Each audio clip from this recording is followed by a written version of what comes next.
Hi guys, welcome back to my channel, and if you are new here, my name is Tichie. Karibu. Welcome to yet another video, and from the title you guys can tell that we are reflecting on my 10 years of being natural. Some of you don't know that I am 10 years into this journey. Yes, it's crazy. I turned 10 in April, so let's just get into this video and I tell you all about it.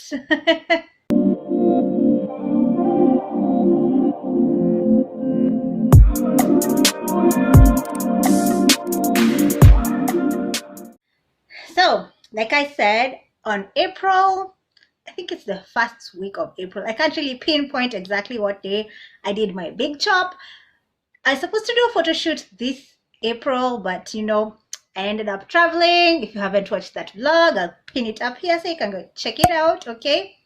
And it ended up being a 1 week long holiday. And then when I came back, I just had other content to put out. So I was like, oh, I was supposed to do like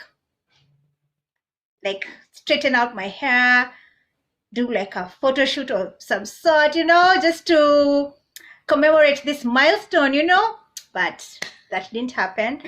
Doesn't mean it won't happen anytime between now and my 11th year. So let's just fingers crossed for that to happen. So, yeah. All right, so let me take you guys through my reflection, because as in, if you hit 10 years, you have to sit back and reflect and be like, whoa, I started this 10 years ago in 2022. So let's just dive right in. I have my notes here so that my pointers, so that I don't forget. Let me take you guys way back when I started knowing anything to do with hair. So in primary school, we used to blow dry our hair. We weren't allowed to have any form of relaxer, any form of braiding. You only plaited your hair using as in your own hair, and you can at least blow dry your hair. Now it's a blow dry, in other places it's blow out, depending on which part of the world you are from. So for us it was blow dry, and we used to use the chasing method with a hot comb just to make the hair not revert, because you can see my hair is already reverting.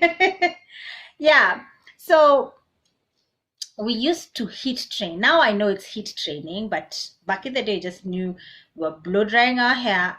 You either plait it or you leave it like that, and that's how we went through our primary school. And then in high school, at some point in high school, I got a relaxer, and I used to retouch my hair after every 4 months during the holidays. Towards the end of the holidays, I used to retouch my hair, ready for going back to school. So we used to do like 3 relaxers 3 times a year.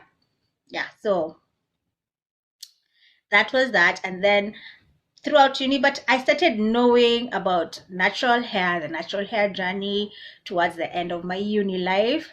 So yeah, now I transitioned. Actually, before I transitioned, I did a blowout. I remember in uni I cut off my hair. My mom was like, are you crazy? And because my hair was, at least I would say, like brass strap length, so I cut off my hair. I went really short, and then I used to feel my hair was curly when wet, but when it's dry the curls have disappeared. So I didn't know how to care for my hair, but I was very experimental at that time as well. So yeah, so I did a texturizer, and a texturizer is just the same as a relaxer. Like for me, I didn't like how my hair looked when it was relaxed, because it was really thinned out. I think with my hair type and my hair texture, a relaxer didn't work so well. So that's when I was exploring different things with my hair. So yeah, I did a chop and I put a texturizer, but in the long run I realized like a texturizer is just the same as a relaxer. My hair started thinning out again, so I was like, that's when I discovered going natural. So I transitioned and then I big chopped it. Yes, So throughout my transitioning phase, I stumbled upon this group. It was called Kaligal Kichana. It was the first group in Kenya, the first natural hair group. So I tried doing what they were doing with my transitioning hair, and it turned out horribly. I had really like Roman noodles type of hair, like less like chache kwa kichwa, like nyole chache, and then it looks like Indomie, you know. So it was a total fail, you know, transitioning hair when you have like a little bit of growth and then the rest is texturized. So so that's when I realized, man, I need to learn how to take care of my hair, the outgoing one and the incoming one. So I started doing a lot of research, and then that's when I got on YouTube. And at that time, YouTube was just starting out, like it was getting to its peak. It was so amazing. I was like, oh my god, these chicks look so unique with their natural hair. Like, wow. Like, wow, I was just like, wow, all through. So yeah, I was like, hey, I can't wait for my hair to look like hers. I can't wait to do that. So that is where I was. It was pretty exciting for me, like exploring, because before I was exploring, you see, so like just getting into this other unique space for me, it was super exciting. My brother-in-law is the one who did my big chop. He does have barber experience, so he did my big chop. I don't even remember exactly which date, but he is the one who did the big chop. So I had like a tiny afro. So I stayed for like 3 to 4 months before I could actually see my natural curl pattern. So I was like, hey, Connie, don't have a curl pattern on my hair. I thought my hair looked like so and so, but it doesn't look like hers. I was just in the discovery phase. I was discovering how my hair, what my hair looks like, what it feels like, what it can do, what it can't do. So I was just, yeah. But YouTube helped a lot, and that's when I just started watching a lot of YouTube videos. So the first person that I watched was Mahogany Curls. If you know Mahogany Curls, she was really big back in the day. So I watched Mahogany Curls. I was like, girl, her hair was perfect. She was perfect with everything that she does. She was really perfect. So I was like, And I started watching her when her hair was really short. So I was like, hey, let's take this journey together. Actually, no, I watched her videos when her hair was short. But when I started watching her, her hair had gotten to a certain length. Yeah, she had some length. And I came to realize, like with curly hair, with coily hair, don't think your hair is the same length as the YouTuber that you see. Their hair is like really long for it to be that long, curly or coily. So I still look at her and look at my hair. I was like, why is my hair not doing what she's doing? But I went back to her old videos, and that is when I could be like, yeah, my length looks like hers. There, So I followed her diligently because we have the same hair type. So I was like, yes. And then another person I used to follow was Lee. Now, Lee doesn't have the same hair type as mine, but I just used to love watching how other natural hair YouTubers and like hair types, what they can do. So for me, it's really crazy when people say, I don't watch anyone who doesn't have my hair type. I don't watch everyone who has 3C hair. I watch all YouTubers with different kind of hair, because I mean, it's the diversity, it's the beauty in diversity, right? So I started watching Natural 85, Lee, Fusion of Culture. Like, you should see their old YouTube videos. Like, nowadays, YouTube is so, like, produced. That time, they used to just put on a camera and do 1, 2, 3, and then voila, and then that's it. So that's when I used to binge watch YouTube videos. Who else? African Hair God and Shari J. Oh my god, their hair, yani uko tu, wah, Wah, nitafika huko lini? Wah. They used to be mwah. They used to do such a great job. So yeah, I was just like, I love this community. Okay guys, I haven't told you that, excuse me, that a video on straightening my hair, doing a length check, and doing a trim is coming up. So stay tuned for that. I know I'm just showing up like this. You're like, hey, don't tell us you haven't done anything about concerning your hair. Yes, it's coming. So guys, when I hear someone say, and there's a meme, and there's also like different, someone like, there are posters and like memes of saying, I don't watch anyone who doesn't have my hair type. Now to me, that's giving hair envy. It's giving, you can't sit with us. It's giving, we're not embracing diversity. That's what it's giving. For me, I watch almost all hair types, even white women hairstyles sometimes. I watch all hair types. So I can say I watch from 1 to 4. I watch everyone. So it just depends on what I'm looking for and what's fascinating to me. So I mean, I don't discriminate. That's just me. Period.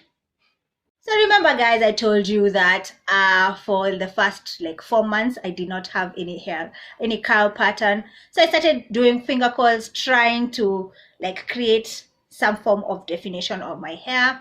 And they turned out great. And if you haven't watched my finger coils tutorial after 10 years, go click here and go check it out, okay? So I did finger coils, and when I did those, guys were like, hey, Konya, are you trying to lock your hair? Are you nurturing locks? I'm like, no, it's not giving coily hair, it's giving locks, because okay, you can't do finger coils when you're trying to do like starter locks, so it kind of makes sense to have locks. I mean, to say they look like locks, but that was not my plan. My plan was to have it as a hairstyle, which worked for a couple of months. But then after like 4 months, I started seeing my hair, my curl pattern coming out. And this is because of the Kaligal Method. Yes, that's when I was introduced to the Kaligal Method, and through Mahogany Curls, because she used to do the Kaligal Method. Now, the Kaligal Method is like what started working for me. I used to buy lots and lots and lots of conditioner, because we used to define our hair using conditioner. And thinking about it, I should go look for conditioner, regular conditioner, just to try and like go down memory lane. Yes. Now during that time is when I discovered Trishas Naturals. It's another natural hair group here in Kenya, but it's more known. It's known probably African wide and also in the diaspora. So that was the next natural hair group I joined. And wow, that's where I met like naturalistas who live in Nairobi, who live outside of Nairobi and beyond, you know. But knowing naturalistas who live within your city was amazing to me. We used to share our natural hair products, natural hair routines, our struggles. We used to encourage each other in that group. And you know, since we're in Nairobi, whatever recommendations you get, you can actually go and get them. And also you would bump into another naturalista. You'd be like, hey, are you in this group? What do you do to your hair? What products do you use? Like, it was so fascinating meeting another naturalista. Yes, so it was really fun. I feel my journey at that time was really fun. Like, it's discovering, so you're like, yo, yes, hi, what can I use? Nini. It was so interesting to me. And then seeing the transformation, for me, it was so amazing. So with the Kaligal Method, all you need to do is just like understand the Kaligal Method. And that's why when I hear no they know this challenge that was happening. No butters, no raw oils challenge, ama routine, ama whatever it is. They borrowed a lot from the Kaligal method. So I was like, when I hear all the rules, I'm like, hey, sounds like the Kaligal method was heavily borrowed to that routine. So I immediately recognized that when I understood the no raw oils, no butter challenge, or what that routine. So the Kaligal method, you just start with that, like no silicones, use of no shampoo, no sulfates, no shampoo, no sulfate shampoo, no silicones in your conditioner. So all you're using is a conditioner that is silicone free, and no poo shampoo. No poo shampoo. Yeah, a shampoo that does not have sulfates. And then you just define your hair using a gel that does not have alcohol. So it was a really simple routine. But then again, when you get into the routine, you can modify. So you can become a modified curly girl, which was awesome. Yeah. So that's what I did for the first, I think, 1 year, a couple of months. I did the exclusive Kaligal method. I think it was a year. And then that is when I also, after a whole year, that is when I made my first bonnet, my first satin bonnet. So it was around 2013. Yeah, 2013 is when I made my first bonnet that is still being sold up to date. So I'll put a link you all in the description box to go check out my brand, my business, where you can get yourself a satin hair bonnet. So from there, it was a game changer because I used to sleep with my head on a cotton pillowcase, and my hair used to look frizzy and it felt really rough at the end. So I decided, hey, it's because I'm not sleeping on anything satin. So I decided to make for myself a satin bonnet because I know how to. And then, boom, my hair started flourishing. So I was like, hey, this is really a cool thing. But the bonnet never went to market until 2016. So you can tell how much I procrastinated, because I was like, somebody else is going to catch on and make this. Then I was like, at some point I was like, okay, why not do it and contribute to the natural hair community? So that's what I did. And at that time also, a lot of naturalistas were making their own hair products, their own oils. So I was like, hey, why not also contribute to the community in the way that I know how with my skills? So that's what happened. So by year 2, end of year 2, year 3, around there, I started getting bored with my hair. So I think it was around 2014. Let's say 2014 is when I colored my hair. I was like, I am so bored with my hair. What can I do? Can I do color? And then I ended up doing color. Now, I did color the wrong way because I first of all did color at home, and then I used 2 products. So the first one was the Cream of Nature. I used the, which color was this? Was it copper red? I think, yeah, it was copper red, but it did not give, I did not get the color that I wanted. So, and at this point in the natural hair group, everyone was doing Subaru hair color, and that brand used to make your hair so vibrant with the whichever color you picked. So I was like, okay, since I didn't get color with the Cream of Nature, let me try and use the Subaru and Yo. See, my hair broke. I did get a very vibrant color, but wow, hey, see, my hair broke.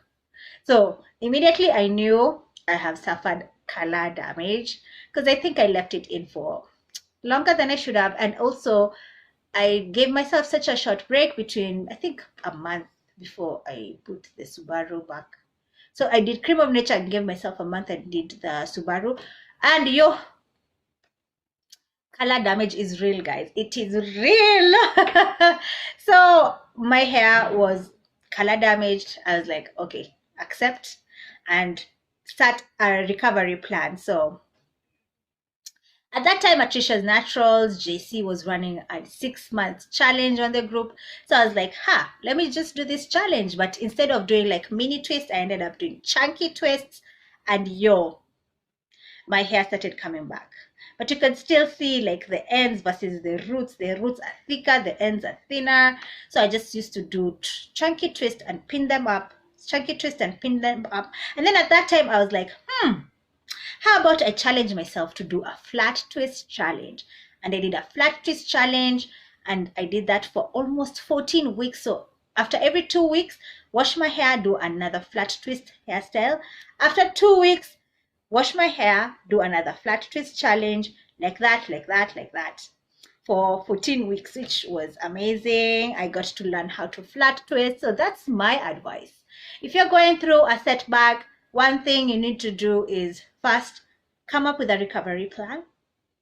And then second, try and distract yourself with something like learning a new skill when it comes to your hair. So for me, it was coming up with a plan, which was to follow the 6-month challenge. And then second, come up with a distraction, which was flat twist, learn how to flat twist. And that worked out great for me because I really got to perfect my flat twisting skills.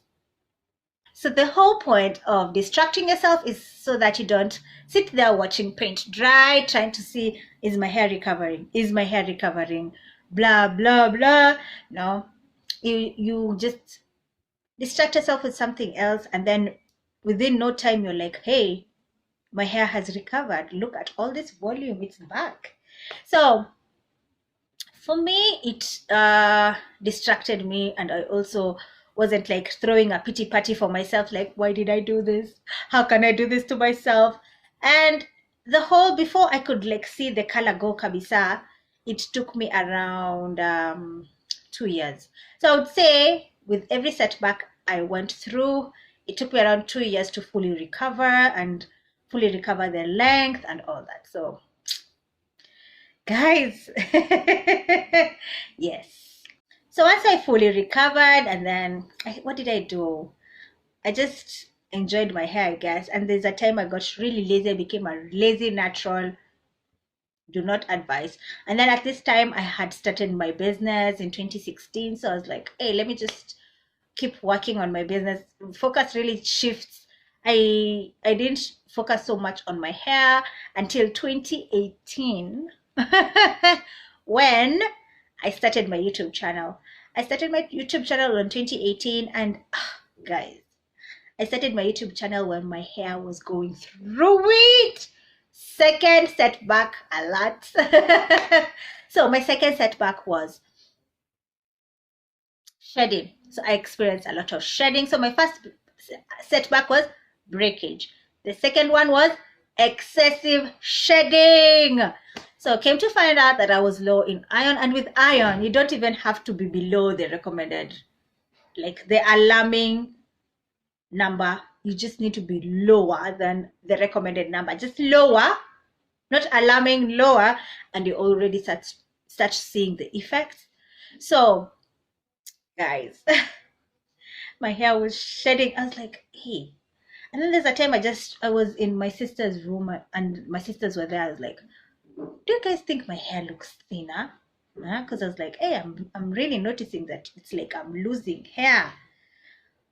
That's when it dawned on me that I'm really shedding. So again, come up with a recovery plan and distract yourself. So my recovery plan was to start on Ayurveda, and that's when I started Ayurveda. And from then I've never looked back, because I love my henna, I love my Ayurvedic oils, my teas. So I mean, sometimes a setback opens you up to something new and something that is quite beneficial for you. So yes, so that was my recovery strategy. So to use henna gloss and to use henna oil after every 2 weeks.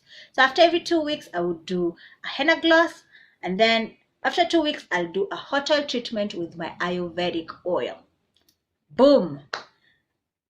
That started my recovery process. And then to distract myself, I said, since I've learned how to flat twist, let me learn how to braid. What?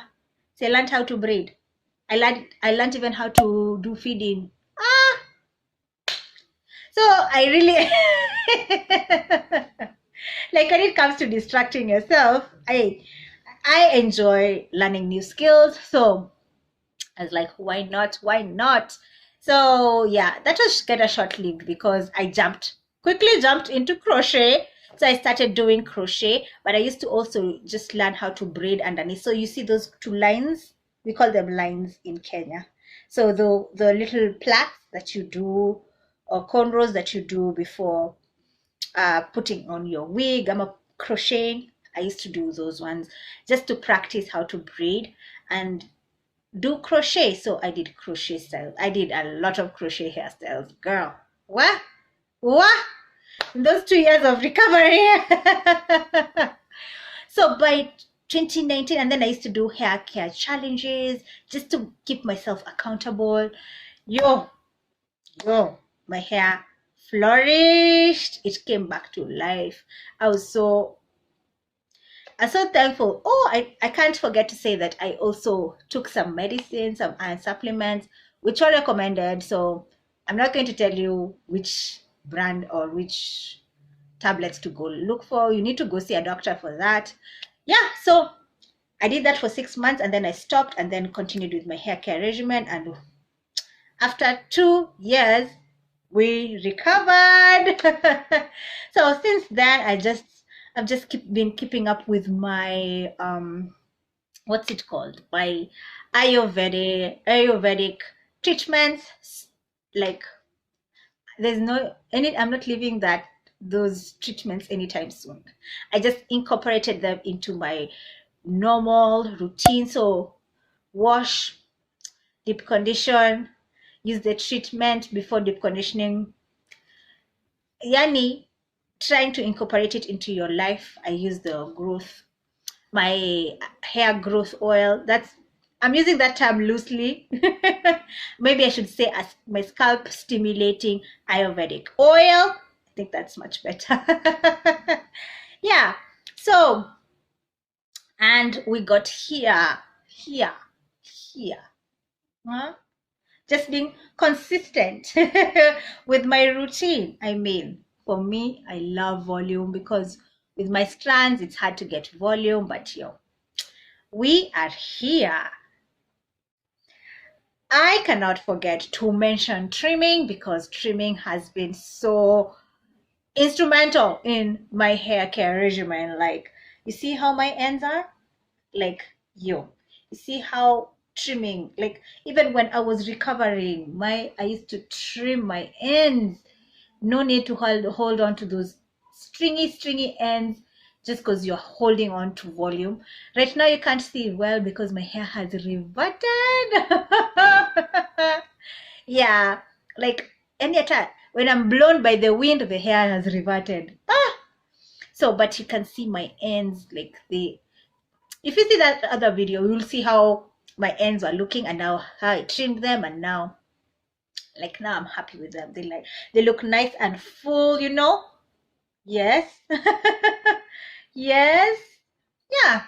So that is that. Don't skip trimming. Don't. Trimming is so important.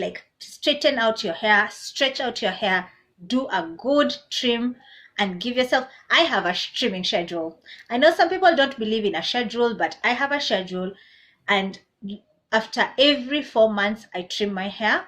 So I trim my hair 3 times a year, and after 3 months or after 4 months I have to stretch out my hair, see the condition of my ends, see how much needs to go. Sometimes I can just feel my ends are very rough and I know that needs to go.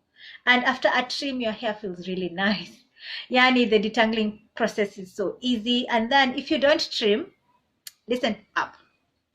If you don't trim, you'll still experience split ends and your hair will break by itself. So you know how split ends travel until it decides to break one leg, and then it will come and break the other. So you'll find your hair looking really thin at the ends eventually when you want to see your length, and then that's when you're going to be disappointed. So don't skip on trimming. Some people will say 3 times a year is excessive. Some people trim just once a year. I'm like, I need to check my ends consistently. So giving myself a schedule forces me to check my ends, because sometimes you can just forget and be lazy with it. I can tell you this last few months I didn't follow my schedule and my hair did suffer for it. You'll see it on that video. But yes, as in being consistent, just to make sure that your ends are nice and thick, you know, is so important. So now that I'm 10 years in, I have seen it all. I've seen challenges come and go. I have seen trends. And I've also seen, like, the last one I saw was the natural hair is toxic. Now this was in 2020, 2021, around that time. And for me, I was just binge watching those videos. Like, I am not saying the natural hair community is perfect. I'm saying, for me, I am grateful I took on this journey. No regrets over here. No regrets whatsoever. The only thing that I don't like is the discrimination, texture discrimination is that I don't like that, because you can't even see if you post, you know, you guys know texture discrimination. You guys have seen hair envy out of texture discrimination. Yes. And those are the like negative side of the natural hair community. Gatekeeping, hair typing. So yeah, those are just the negative side. But my God, for me, the positives outweigh the negatives. So I am sorry. So I am not mad at the natural hair community. We can always do better. There's always room for improvement, you know, guys. Yeah, so after joining Trishas Naturals, which is a Kenyan-based group, I joined, my friend invited me to join Kali Diaries. And then after that, I joined Nurtured Knots. And then after that, I joined Relaxed and Natural Hair Group by Gal. And then now I have my own hair group, which is kind of not active. That's just on me because I haven't had enough time to put into that group. It's called MSICHANA na KICHANA. That's a Swahili word meaning a girl and her comb. It's like a girl and her fro, a girl with her comb. Yeah, so that's what it means in Swahili. So I have that. I started my own natural hair group because I know how it feels getting into this hair care, natural hair space, and I wanted to, like, my followers, my subscribers to have the same experience or something close to the same experience that I had when I started going natural, but with more acceptance to the different hair types, with more focus on the styling part and having fun with your natural hair, because that's what essentially it's all about. Because you can get stuck on length, growing out your hair to the point where you don't even enjoy your hair. So that's what I wanted. Like, I wanted you to enjoy your hair in all growth stages. Like when it's a TWA, what can you do with that? That is also a cute hairstyles can come out of that. When you're here, as in when you're growing, you're experiencing and exploring and enjoying, you know? Yeah, so that was the whole essence of the group. Okay, guys, so we have come to the end of this video. I hope you guys enjoyed it. I mean, for me, it's so profound. Like, it's a real journey. Yes, it is, with setbacks, with wins and losses. You take the L, and you take the wins, okay? But all in all, it's a learning lesson, you know. Yeah, so I just learned to embrace other people's opinions and other people's routines and other people's beliefs when it comes to natural hair, and also accept my own thoughts, accept my own beliefs, and be bold and be um, uh, like outspoken about it, you know. So yeah, it is a real journey, and you will grow not only your hair and your hairline, but you will grow as a person. Like you'll start seeing things differently. So for me, I would say it trickled down to like the food that I eat and exercising, like just what I apply on my body. Like it just anyway, so that's it, guys. Let me know what you think down in the comment section. Look forward to exciting videos coming after this, okay? And I'll catch you on the next one. Mwah. Bye, guys.